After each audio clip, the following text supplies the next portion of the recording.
ঢাকা বিশ্ববিদ্যালয়ে আছেন সহকর্মী জুম্মন সাদিক জাবলিন। সরাসরি যাচ্ছি তার কাছে।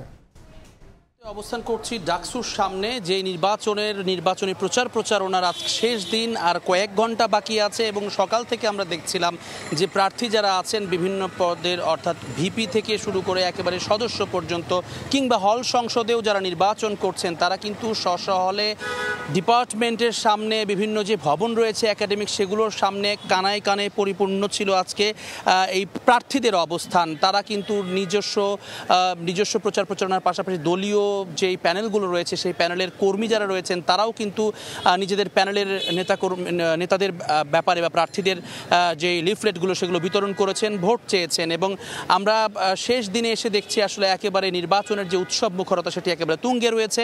আমরা সকালে কার্জন হল থেকে যদি শুরু করি, কিংবা মোতাহের হোসেন ভবন এবং অন্যান্য যে ইনস্টিটিউটগুলো আছে সেখানেও কিন্তু একই চিত্র ছিল। কলা ভবনের সামনে কিংবা লাইব্রেরি চত্বরে প্রত্যেকে কিন্তু তাদের নিজস্ব প্রচারণা চালাচ্ছেন, নিজেদের প্রতিশ্রুতিগুলো ব্যক্ত করছেন। এছাড়াও দলীয় যে কার্যক্রম আমরা শুনছিলেন, প্যাকেজেও খবর যেটি দেখছিলেন আপনারা, যে ছাত্রদলের প্যানেলের পক্ষ থেকে তারা শপথ পাঠ করেছেন, কিংবা এই ধরনের যে আজকে আরও একটা বিষয় নিয়ে যেটি আলোচনায় ছিল, যে রাজনৈতিক একটি দলের বিরুদ্ধে একটি অভিযোগ এসেছিল যে তাদের নেতাকর্মীরা জেলা পর্যায়ের থেকেও কিন্তু কল করে ভোট চাওয়া হয়েছে তাদের ছাত্র সংগঠনের প্রার্থীদের জন্য।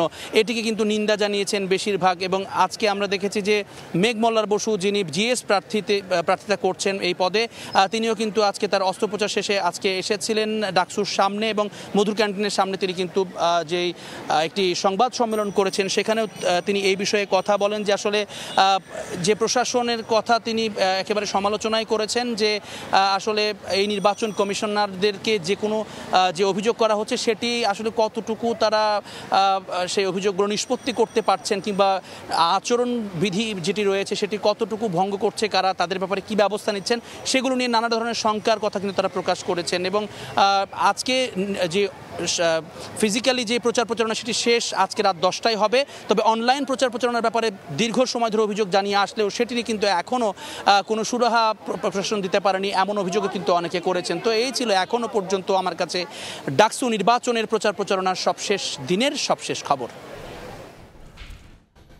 সরাসরি যুক্ত ছিলাম ঢাকা বিশ্ববিদ্যালয়ে।